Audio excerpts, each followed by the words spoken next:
Okay, finally, day 5 to the all women's bike camp in the Sonoma area of Northern California.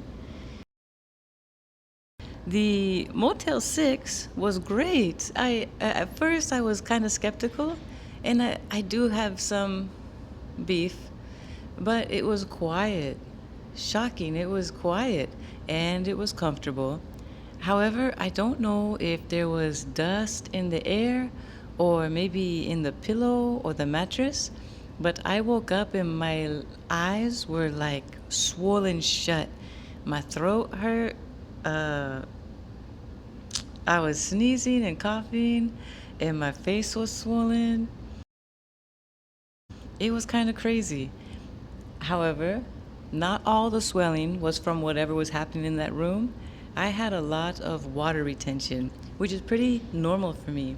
Anytime I do long rides, my body just holds on to all the liquids. Leaving the hotel, it was about 5 a.m., much later than I like to leave. However, Motel 6 doesn't have any coffee, and I kind of need coffee. So I went to the local Starbucks, which was only a block or two away, and I got an iced soy latte, and I just chugged it right there. It was so good. And then I hit the road.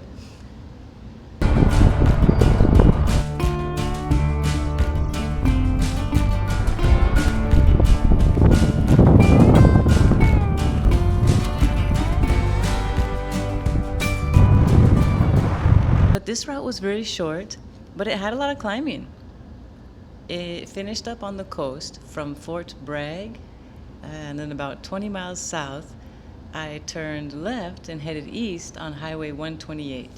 Okay, here's where I head east, towards Sonoma, on 128. Woohoo! I go straight. Dun, dun, dun, dun, dun, dun, dun, dun. Oh, look at all these highways. Oh. I kept having to stop. The coast was warm, and then I went inland and it got cold. So I would stop, take off my long pants, attach them to my handlebars,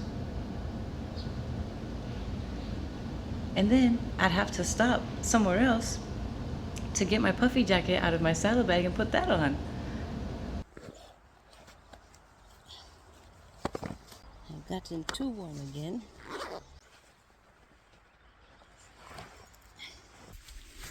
I keep these rubber bands on my handlebars, usually down here though, because I like to quickly put candy bars and things on my handlebars.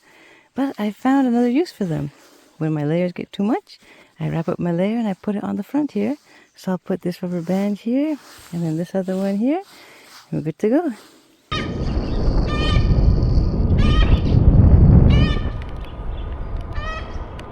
How does that bird fly around?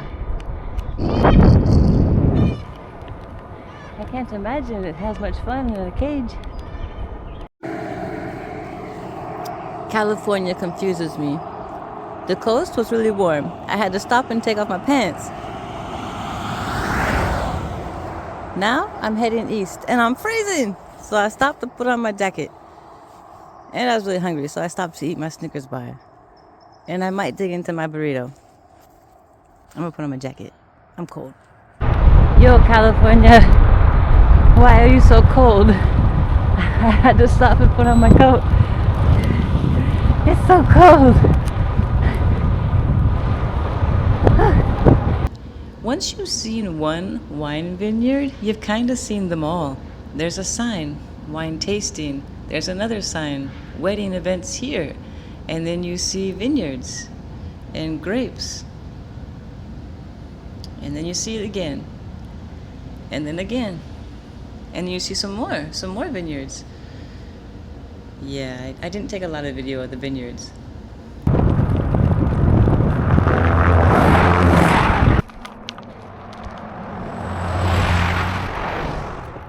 As I got more inland, the traffic really started to pick up. And there's no shoulder on 128. I had no idea this was going to be such a beautiful road, but also such a busy one. And these people, it ranged from just the average everyday car to humongous work trucks to people in their Ferraris and Teslas and Porsches going crazy up and down hills. I couldn't wait to get off of 128.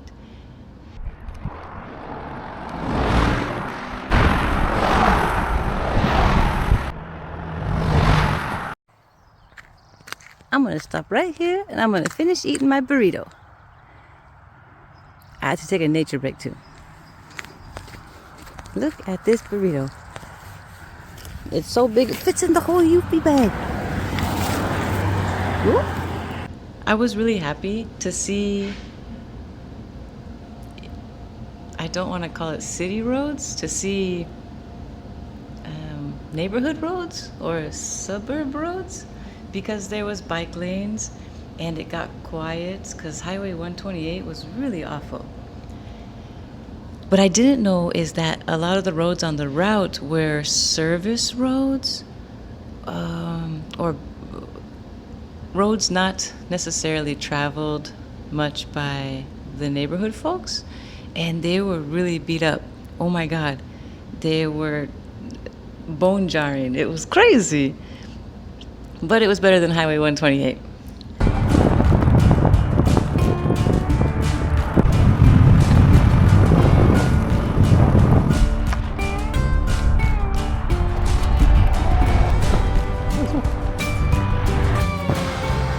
What is this road I'm on?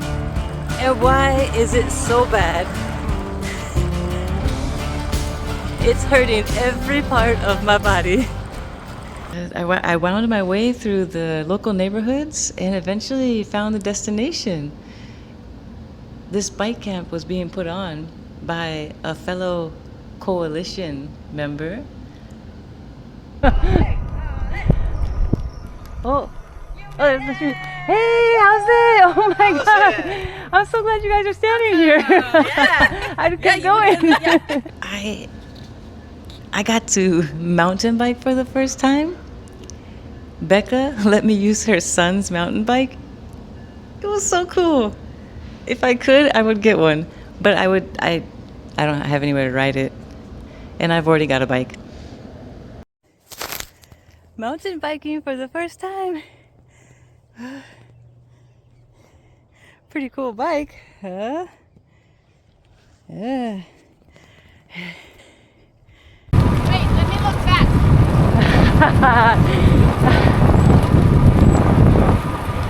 We learned, well, not necessarily learned, but practiced pace line. And I'm not a fan of pace lines. They happen often on randonneering rides in brevets and populaires and permanents and such. And I always get stuck in a pace line with dudes that are pushing zone 2 but 300 watts, and I'm just in the red trying to stay with them, and then they want me to go out front and pull, and I'm going way slow, so they get frustrated and then end up going around me. I'm not a huge fan. And with these women, they are very strong, all three of them, and I would try to get in a pace line with them, and I just kept getting dropped. They were like, what is going on? Where are you at? And I would be way back there. Oh, it was crazy.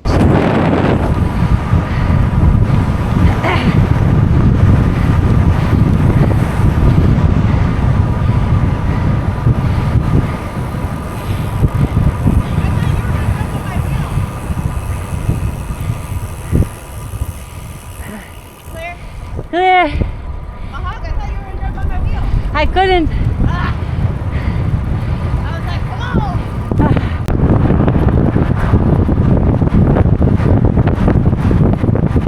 Here I am, sit on Becca's wheel. It's not so fast. I'm taking recording. Take a little slower. Oh. We did some sightseeing rides as well at more vineyards.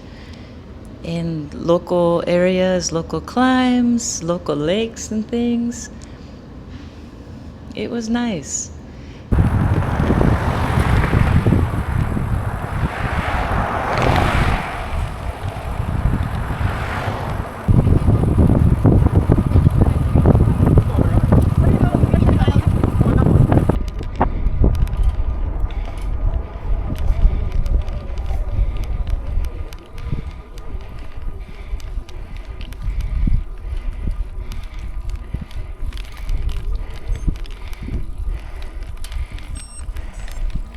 There is no flat here. I call bad marketing on. We did go do some climbing on a local, I don't know if it's a mountain or not, but it felt like it was a couple thousand feet of climbing, but it got really steep towards the stop. It got really steep towards the top.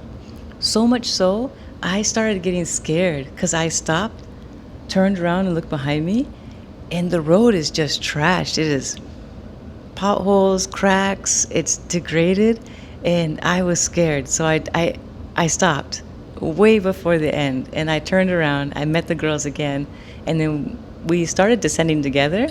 But KJ, holy crap, KJ is fearless. That woman is nuts. She descends so fast. We met her at the bottom.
I was sad the last day. We were going to do another group ride.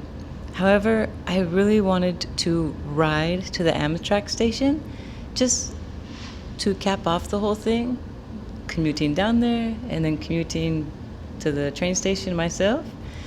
I had asked for a ride to the train station from one of the other members, but I felt bad, so I just rode.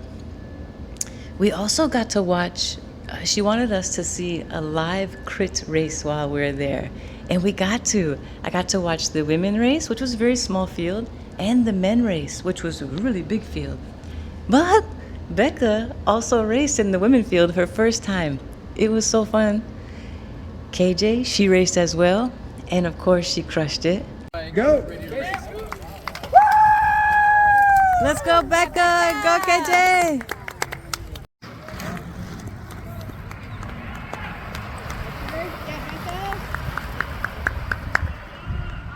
KJ.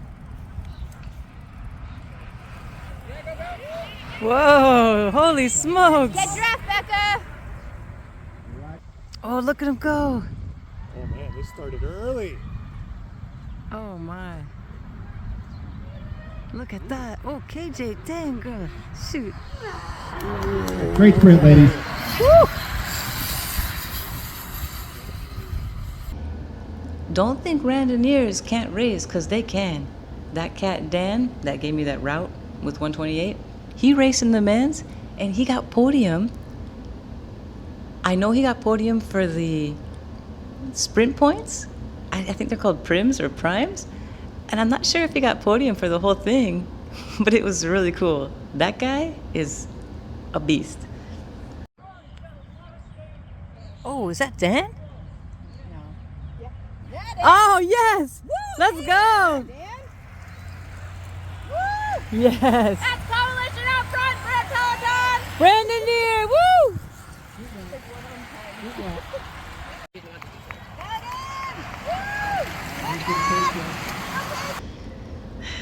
that's it.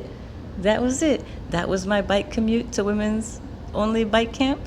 We did a lot of fun things: mountain biking, sightseeing, mountain climbing, pace line, really fast stuff.